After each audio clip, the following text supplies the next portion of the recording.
I'm back. Mr. Clarke's back. Time to take a look at 20.2, the George W. Bush administration. As we go through the first part of the Bush administration, we'll be looking at his controversial election victory in the year 2000, some of his early domestic issues that he was dealing with. As we look at the Bush administration, keep in mind that George W. Bush is the son of George Herbert Walker Bush, who we looked at recently.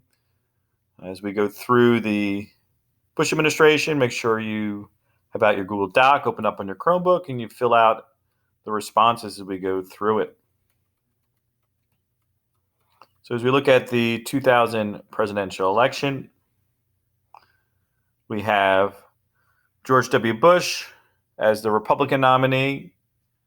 He won a somewhat challenging primary in 2000 to get the Republican nomination, but ultimately pulled away from John McCain, who was running for the Republican nomination in 2000 against George W. Bush. He ended up choosing Dick Cheney as his vice presidential running mate. Cheney had worked in the elder Bush's administration. He was the Secretary of Defense and helped out in regard to planning the first war in Iraq.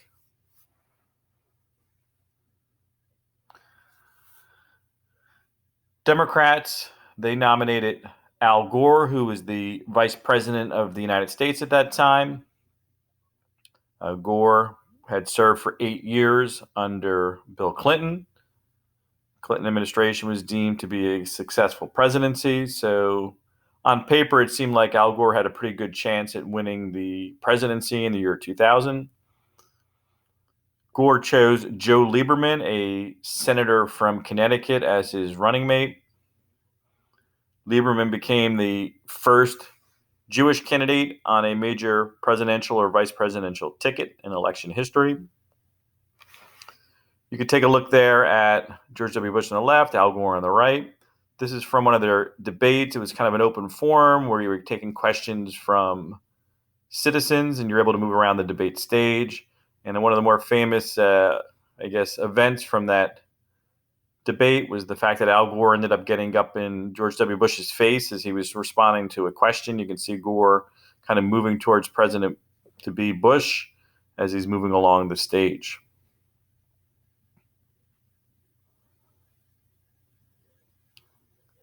What third-party candidate ended up impacting the 2000 presidential election? Why did Democrats urge him not to run? Well, we had looked at Ralph Nader previously. He was a consumer advocate. He had gained his national fame when he wrote the book Unsafe at Any Speed, where he exposed the automobile industry as a for-profit industry, not one that was concerned about safety. He also became one of the centers and leaders of the environmentalist movement. He was considered to be a left-to-center candidate, somebody who was probably even to the left of Al Gore in regard to his policies, a little bit more liberal on a lot of different issues. And of course, Democrats knew that a person who would possibly be a Bush voter would not likely switch their vote to Nader, but somebody who was considering Al Gore very well might consider Nader as somebody who might be more progressive and more liberal on some of the policies or issues that they were most concerned or care about. When George W. Bush ran for the presidency, he campaigned on a series of issues. One thing he wanted to do was reform Social Security. His issue with Social Security is the idea that hypothetically, a person could pay their entire lives into Social Security. For example, if you have a part-time job that you're working, either currently or when you get a job in the future, part of your wages go directly into the Social Security fund, and that money is not held in your name for when you retire, but rather Social Security money that's going into the fund currently is then being redistributed today, like, for example, for my paycheck, and it goes and redistributed to those who are currently Social Security recipients or are retired, like my mom and dad, both of whom are in their 70s and on Social Security. So the money that I put in there currently is not being saved for me, but rather goes to my parents and other senior citizens who are collecting Social Security. So Bush proposed a reform that's kind of controversial, creating individual accounts where the money would be in your name as you kind of put it in there, and then you could decide whether or not you wanted to keep it for Social Security purposes, or if you want to reinvest it into the stock market, into mutual funds or something along those lines. So you would have almost like a privatized Social Security fund for you. So, for example, some people unfortunately may pass away right before, let's say, retirement, and those Social Security dollars they had put away may not end up going to them, obviously to themselves if they pass away, nor might be passed along to, family members. If they have a spouse, the spouse usually has their own Social Security. If it's higher with their spouse, they might be able to get theirs, but generally speaking, you may lose out if you pass away before collecting Social Security. Tax cuts, he wanted to cut taxes across the board for all candidates and for all citizens. He had a education bill called No Child Left Behind. It was designed to be a test-based assessment where they would assess all the districts across the country to make sure that literally no child was being left behind in a poorly performing school district. One thing he ended up getting passed was a prescription drug benefit for senior citizens. Medicare is the health insurance for those who are retired, and did not have a prescription drug benefit prior to the Bush administration. It was one of his signature accomplishments. He would appoint conservative Supreme Court appointees. He would end up appointing a couple justices during his presidency. Faith-based programs. He wanted to allow for religious groups to set up charities to help out the less fortunate within society. And he wanted to restore dignity to the White House in the wake of the 1990s Clinton scandals in regard to extramarital affairs and his affair with the White House intern, Monica Lewinsky. And so this is not that long after, and since Gore was tied back to the Clinton administration, he wanted to kind of use that as a kind of a wedge issue for himself.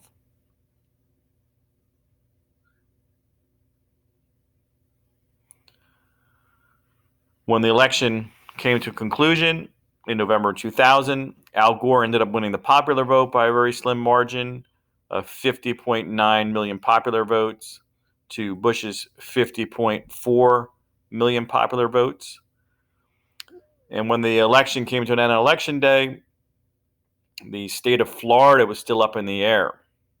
So you can see here on the map, these are some of the states where they didn't have the official tallies quite yet. They would come in shortly thereafter.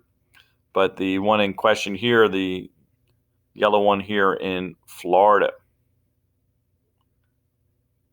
So the Newsweek headline there, you have kind of a two-faced kind of look. Gore here, Bush here. Red being Bush, blue being Gore. Nobody knew who was going to be the president because of the votes that were so close in Florida. So we look at Florida, 25 electoral votes. Bush had 246. So he needed those 25 electoral votes to get to 271. Both sides sent legal representatives to Florida. They had a recount of the votes because out of millions and millions of votes cast, the state of Florida was decided by less than 1,000 votes. And so there was a series of campaign buttons there as people actually were literally campaigning down in Florida weeks after the election for the candidate they wanted to see win Florida.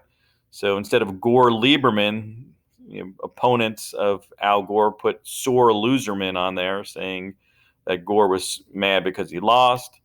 Some said that Gore was trying to steal Florida, so they, instead of having Wheaties, they had Cheaties. Those who are in favor of Gore and Lieberman say count all the votes, make sure that the rightful winner gets the election. Now the issue there in Florida was the issue of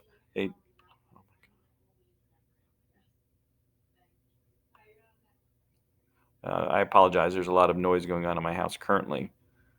So when you look here, the controversial aspect of the votes in Florida were the issue of punch card ballots in some of those southern counties, including Miami-Dade County, which is the most populous and most democratic of the counties in Florida. And a lot of them were senior citizens who had to go in, and what they had to do in regard to the votes, they actually had a slide. See these little punch cards here? You actually had a punch card ballot that went behind this little contraption here. You just kind of slid it in there. And then you would take this stylus, this little pointy edge here, and then you would punch through the hole of the candidate you wanted to vote for.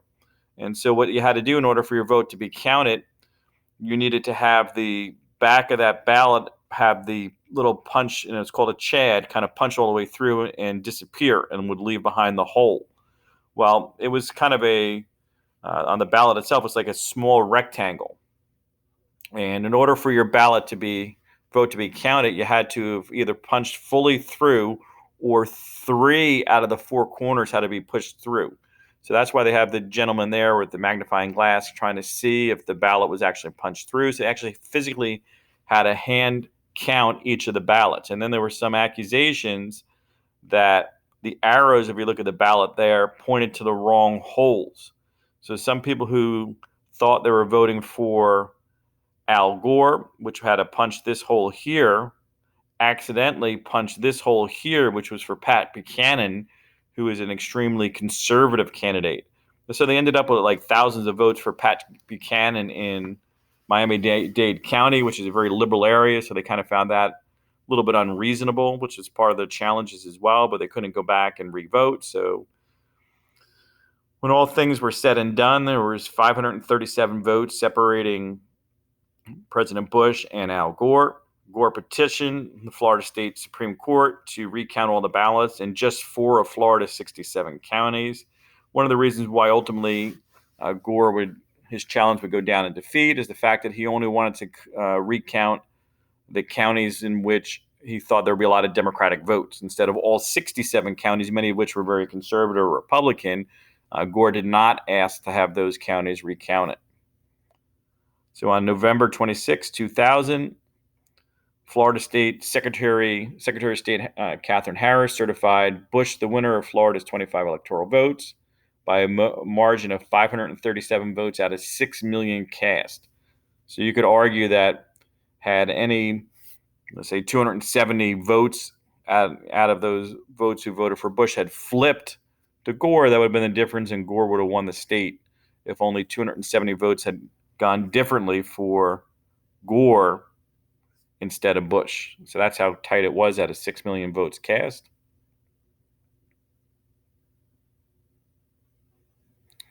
Al Gore still did not give up even after the Secretary of State in Florida signified the votes for Bush. One little side note here, coincidentally, the governor of Florida at the time, who ordered the Secretary of State to certify the votes to go to President Bush, was John Ellis Bush, or Jeb Bush, pictured here, who's obviously the brother of George W. Bush. So Al Gore still didn't give up, so he filed another petition, this time with the U.S. Supreme Court, arguing that thousands of votes in Florida were not counted or not properly counted. The Supreme Court finally, on December 12th, ruled that Al Gore lost Florida for a third time. The Supreme Court voted very narrowly, 5-4, to end any recounts ongoing in Florida.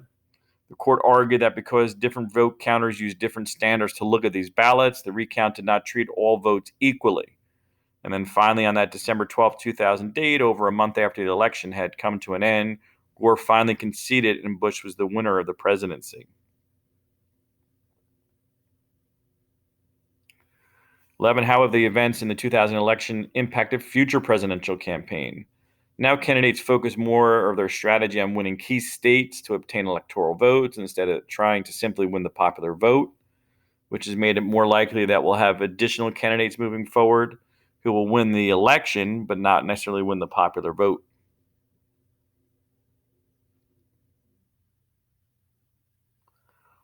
Okay, next we'll look at some of the domestic policies for President Bush. Why was the U.S. economy struggling in the year 2000? There was a stock market correction as the stock market went down. A lot of that had to do with the tech bubble of the time. Many internet companies went out of business, and as a result, the stock market came down. Some early policies for President Bush. He had a $1.3 trillion tax cut for all Americans. He passed, and you can see the photograph there, No Child Left Behind. He's signing that bill into legislation with Ted Kennedy, one of the sponsors, a Democrat, standing behind President Bush. This required standardized testing in all public schools from grades 3 through 8.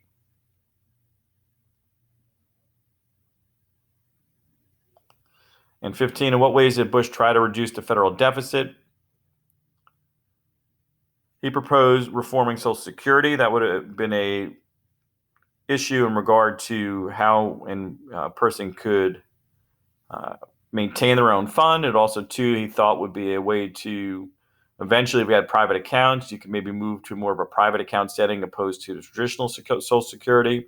Also, too, with Medicare, he was hoping to reform that to make it a little bit more affordable and more efficient to kind of streamline that for the federal budget. So we'll take a break here from the Bush administration until next time when we'll take a look at the aftermath of the September 11th attacks. And for now, Mr. Clarke is out.